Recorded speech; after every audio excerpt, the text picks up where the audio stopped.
वहीं बाबा केदारनाथ धाम के कपाट बड़े ही धूमधाम और विधि विधान के साथ खोला गया। इस दौरान मुख्यमंत्री पुष्कर सिंह धामी भी मौजूद रहे। उनकी मौजूदगी में बाबा केदारनाथ की जयकारों के साथ भक्तों ने उद्घोष किया। इस दौरान सीएम धामी ने चारधाम यात्रा पर पहुंच रहे श्रद्धालुओं को शुभकामनाएं दी। देखिए हमारी खास रिपोर्ट। धार्मिक मान्यताओं के अनुसार हिंदू धर्म में चारधाम यात्रा का विशेष महत्व है। इस साल की उत्तराखंड चारधाम यात्रा की शुरुआत 22 अप्रैल 2023 दिन शनिवार से हो चुकी है।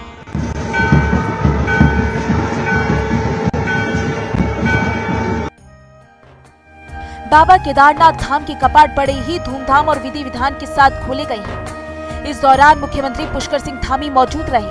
उनकी मौजूदगी में बाबा केदारनाथ के जयकारे के साथ भक्तों ने उद्घोष किया। इस दौरान सीएम धामी ने चारधाम यात्रा पर पहुंच रहे श्रद्धालुओं को शुभकामनाएं दी। साथ ही कहा कि आने वाले दिनों में बाबा केदारनाथ में तेजी से विकास किया जाएगा। हो रहा है आने वाले सालों में आपको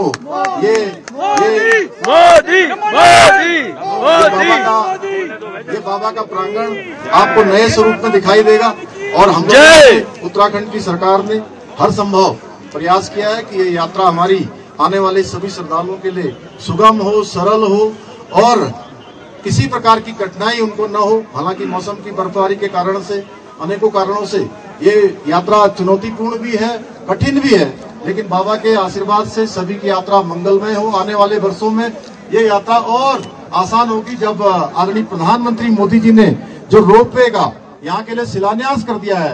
आने वाले समय में निरंतरता से यात्रा चलेगी। ज्योतिर्लिंगों में से एक ज्योतिर्लिंग केदारनाथ धाम भी है। धार्मिक मान्यताओं के अनुसार महाभारत युद्ध में की गई अपने भाइयों की हत्या के पाप का प्रायश्चित करने के लिए पांडव केदारनाथ आए थे।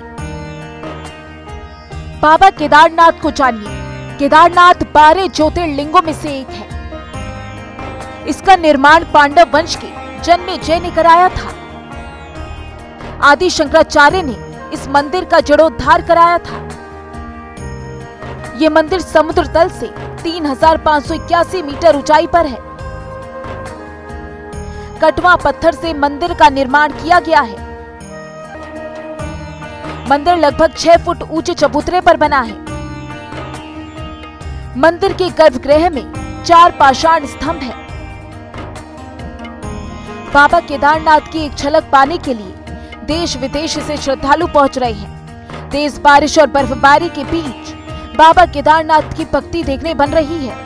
हालांकि मौसम खराब होने के चलते हरिद्वार और ऋषिकेश में तीर्थ यात्रियों के लिए केदारनाथ धाम की रजिस्ट्रेशन प्रक्रिया पर 30 अप्रैल तक रोक लगा दी गई है। हालांकि केदारनाथ के कपाट खुलने से साधु संतों में एक अलग ही उत्साह दिखाई दे रहा है।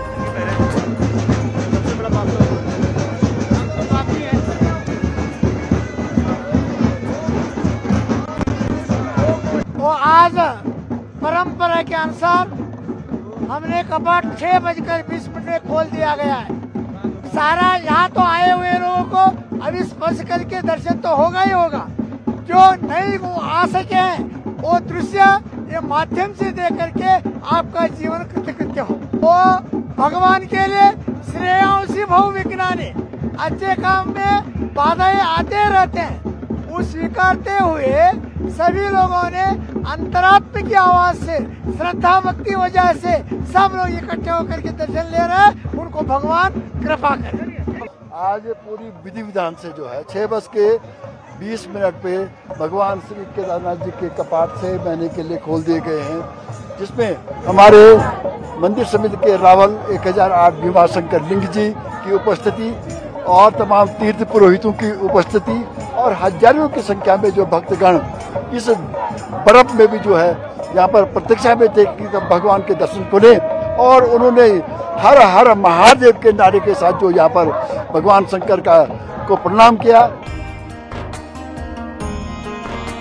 22 अप्रैल गंगोत्री और यमुनोत्री धाम के कपाट को सीएम धामी की मौजूदगी में खोला गया था।